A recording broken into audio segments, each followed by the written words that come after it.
Will that happen today? We'll see if UsedForGlue, how he fares against this very powerful Grandmaster sub that we've seen so many times last week. All right, let's see how are they going to start it. UsedForGlue, very mathematical. He goes very much on what is guaranteed. And like that, he sees a blocked low poke and he goes in and presses a button. Tags him with the overhead sword hammer. That's one thing Cryomancer has of a Grandmaster, use of the EX hammer, massive damage. Oh, lovely bait on the slide though, just to shoot through any offense that Taco was going to do. And here come these 0 on block strings. Crazy stuff. That's one thing Cryomancer has is just these crazy cool normal strings that just, I mean, they don't set them up for a lot of damage by themselves, but they're really good on block, they're really good on hit, and before you know it, like, you can't move. They really lock you down, especially if the Cryomancer is like really making the most of them. Oh, tagged with backdash, but will not get much off that. It could very much be a game, I think, of Taco really having that full screen presence. But when UsedForGlue gets in, I think the match will change quite drastically the second he gets meter. I mean, that meter burn hammer, having armored properties launching for really good damage by itself. I mean, the second UsedForGlue gets that bar, that's when this matchup will become very much more explosive, I imagine. There you go. So this is where Grandmaster is going to be able to prevail. He has got a UsedForGlue corner right now. Taco with a really nice combo. No doubt this will go into hard knockdown into another clone, just like that. Tries to grab him with the clone, gets tagged by the clone. And here we go, Taco taking the next round really convincingly here with that Grandmaster corner pressure. UsedForGlue is going to have to get out of the corner right now. I mean, he's sitting on quite a lot of meter right now, which really got him a lot of damage in round 1, but he is cornered. This is where it's going to be difficult for him. Good blocks there. Tries to get the jump in, gets a full jump in. Was probably not ready for that to connect, but it has to be the meter burn hammer to get full combo. Here comes the damage. What comes next? That's the question. They're just trying to get as far away from the corner as possible. Doesn't want any business being there. Does get the low, and again, leaves him standing. Good use of down 4.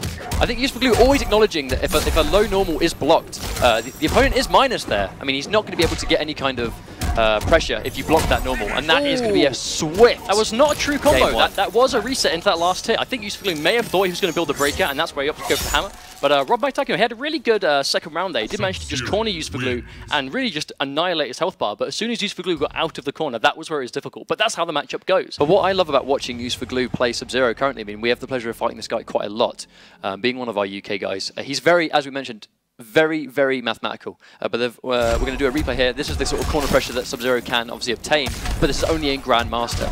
But then when you turn that round, I mean, that was a dominant round.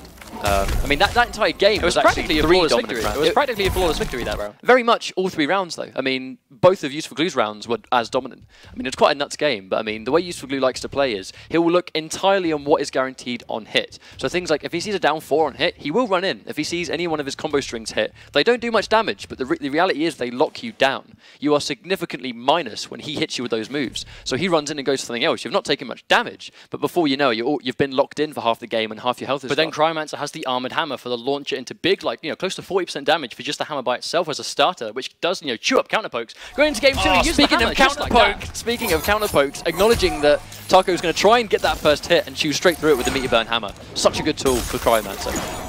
Oh, doesn't quite get attacked by the ice ball. Taco going some really good zoning right now. Understands that with the clone, he does have the full range advantage with the clone. However, this will not be doing any chip damage to you. Oh, and he tags him with the ice. I do not think Taco was actually ready for that.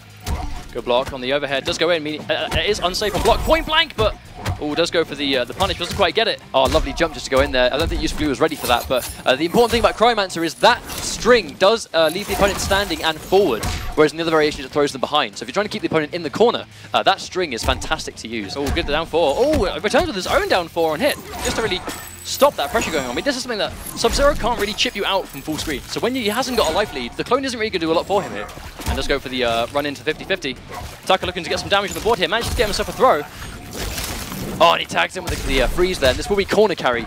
So unfortunately drops the combo, but gets the hard knockdown from the slide. That's the important thing. And he tags him with the range on that meter burn hammer. Just tagged him. I mean, the armor the EX hammer has did absorb the clone, which let him just, you know, donk Sub-Zero on the head just like that. Taco really going for some own pressure here. Let's get the clone. Ooh, oh, lovely jump kick, and that's one of the changes that Sub-Zero received. Jump kick tags and gets rid of the clone entirely. Yeah, whenever Grandmaster Sub-Zero is hit or blocks an attack with a clone on the screen, the clone will disappear as a nerf that he received in the latest balance patch. UsedForGlue making the most of that. Oh, interesting slide. Gets tagged. Lovely hit confirm into the meat burn freeze. This will be a full combo into corner carry once again. This is where Taco needs to be. He needs to get that corner carry. He needs to just lock him down and not let him out of this. Oh, doesn't quite go for a true combo. Does manage to get a neutral jump punch to reset it though into, oh, again, another drop. And UsedForGlue gets himself out of the corner. No hit confirm on that. And this time goes into the EX hammer once again. Spends the bar. He's confident. What is the next setup? Is Taco going to do a slide? He armors through. Doesn't quite get the combo though. But this may take it if he gets the slide next. Oh, that was it. really good use of the clone by Taco. And he has got the meter advantage this time. Like, he has a breaker available. Like, when you Grandmaster Sub-Zero, when you have a breaker, you can really afford to take some risks. Oh, he tries to whip punish, gets tagged by the string. Taco sitting on a significantly larger lead here in terms of meter. And again, that's very important. Does end UsedForGlue in the corner. Oh, jumps over the hammer. Doesn't get a punish, but the positioning is more important there, I think. Taco sitting on significantly more meter right now. Oh, just going to the raw slide. Risky stuff. Again, UsedForGlue going for the jumping. Oh, doesn't quite win the air trade. Taco does manage to prevail that time. Now, this is going to be quite a tricky situation for Glue. I mean, Taco's sitting on so much bar. He can break at any point. Tags the down 4, but goes in, tries to get some pressure. Good block on the overhead. Down 4 once again. Gets tagged by the low. Is he going to break? He's opting not to break. Is saving the meter. Maybe he's looking for it for a nice unscaled X-ray combo, potentially, to really end the round at this health. Absolutely, I mean, by no means is UsedForGlue out, but this will be a bit of an uphill fight. Taco sitting full screen, the threat of the clone there, sitting on full meter too. Good block. Tags, lovely instant jump 1 to really anti-air that attempt. And does manage back the overhead, doesn't quite manage to confirm to the combo. Or gets the overhead, he's going to have to break here. Yeah, that was a really smart break from Taco. Oh, doesn't quite get up with this clone. That will trade. That is a Mortal Kombat 9 trade, ladies and gentlemen. Both players sitting on 1 bar. Are we going to see Meter Burn slide? Oh, UsedForGlue gets the hammer, doesn't get the combo, but it doesn't matter because he gets it anyway. Oh my days. Oh, does manage to take that round just like that. That clutch comeback. I mean, he went in for the armored hammer. He did challenge a follow-up. I mean, it's always risky when you use armor when you have that much health left, because you still take the damage with armor, so you're going to hit it. But if you got hit by anything apart from that clone, that would have killed him, and that trade wouldn't have won. But he made the read, and that's why he got the win. I mean, he dropped the combo. he dropped the combo in that situation, but it just didn't matter.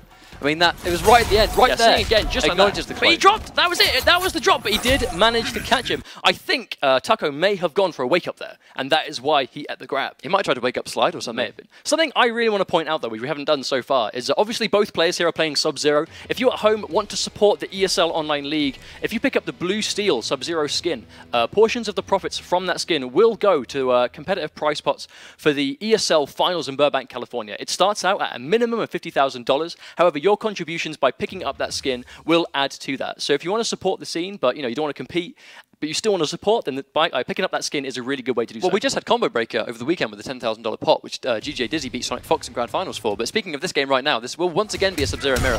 Taco does manage to get the full jump in. Doesn't confirm him to a full combo, but he does this time. How much damage he can put on the table. He is going to leave UsedForGlue cornered here, which is exactly where he needs to be.